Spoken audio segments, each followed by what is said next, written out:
अस्सलाम वालेकुम, welcome to my YouTube channel. और आज की इस वीडियो में हम बात करने वाले हैं, जैसा कि आपको वर्ड दिख रहा है तो जाहिर सी बात है हम इस पर ही बात करेंगे। तो हम बात करने वाले हैं फ़िज़िक्स के बारे में कि फ़िज़िक्स क्या है।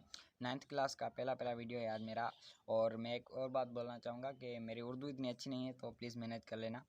और फ़िज़िक्स के बारे में आज बात करेंगे, ये क्या है। और पहला वीडियो है 9th क्लास का फ़िज़िक्स के हवाले मैंने छोड़ा है। और इस वीडियो में ज़ाहिर सी बात है आपने थंबनेल देखा होगा, तो इस वीडियो में हम बात करेंगे इसके जो बेसिक इंट्रोडक्शन है इसका, उसके बारे में। सही है। तो पिछली क्लासों में हमने क्लास 8 में हमने पढ़ा था कि साइंस पढ़ी थी हमने। सही है। तो उस साइंस को कैटेगराइज किया गया है फ़िज़िक्स में, फ़िज़िक्स, केमिस्ट्री एंड बायोलॉजी। ये जो तीन है, ये साइंस जो थी हमने पढ़ी थी, उसको कैटेगराइज किया गया है इन तीनों में। तो अब हम जब 9th में आ गए तो ये साइंस ख़त्म हो गई और ये तीन हमारे पास आ गए, फ़िज़िक्स, केमिस्ट्री, बायोलॉजी। तो जब हम साइंस पढ़ रहे थे 8 तक, तो तब भी ये थी, पर इनका एक ही बुक था, थोड़ा अलग बिहेवियर से थी ये। तो जैसा कि हमारे 8 के बुक में कुछ जो शुरुआत वाले चैप्टर थे, मिसाल के तौर पे जो ह्यूमन नर्वस सिस्टम या ये जो चैप्टर थे वो बायोलॉजी के थे।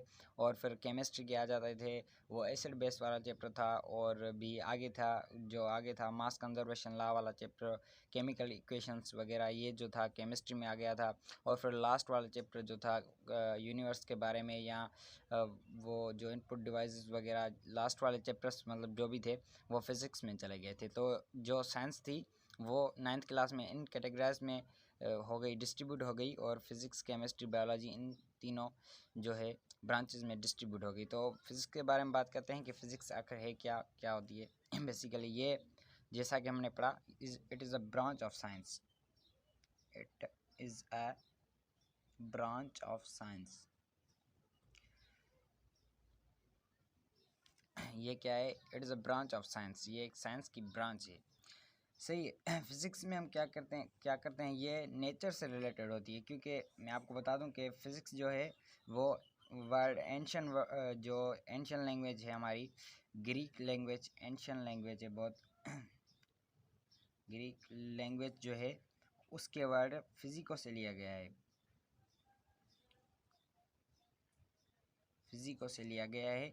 क्या लिया गया है? Physics word ancient language physico से लिया गया है, जिसकी मीनिंग क्या है? जिसकी मीनिंग है study about nature, knowledge about nature. Sorry, study या नॉलेज, बात एक ही है, नॉलेज अबाउट नेचर।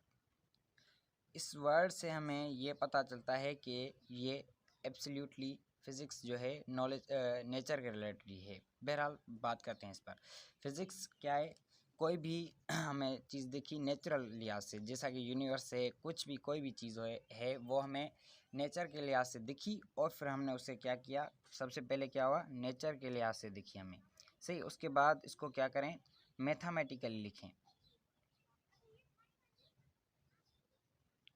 मैथमेटिकली लिखें। और फिर उसको एक्सपेरिमेंट करें, यानी प्रूफ करें।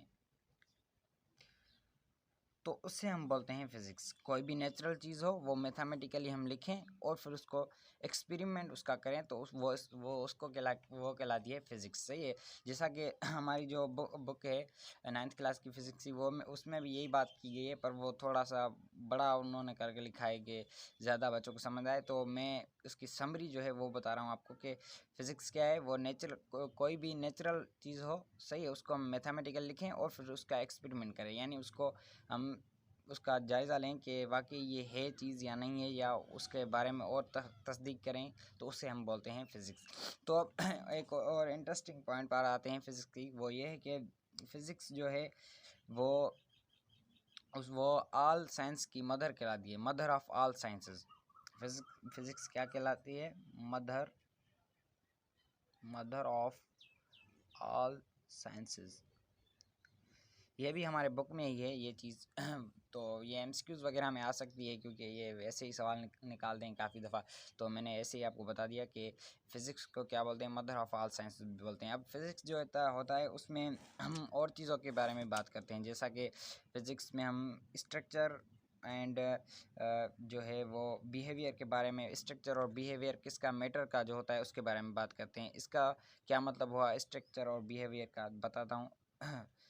एनर्जी का स्ट्रक्चर और बिहेवियर मतलब जो भी मशीनें वगैरह बनती हैं वो कैसे बनती हैं।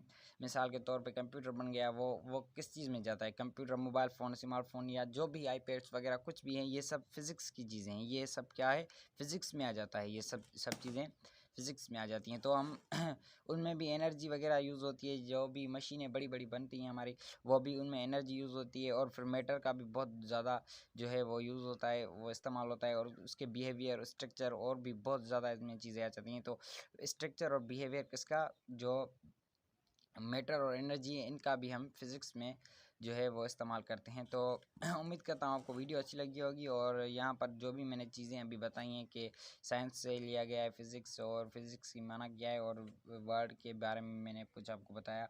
तो उम्मीद करता हूँ आपको चीज़ें समझ आई होंगी। अगर नहीं समझ आई तो फिर भी आप मुझे कमेंट करते हो। कमेंट नहीं कर रहे हो तो कोई मसला नहीं, इस नंबर पर आप रब्ता कर सकते हो।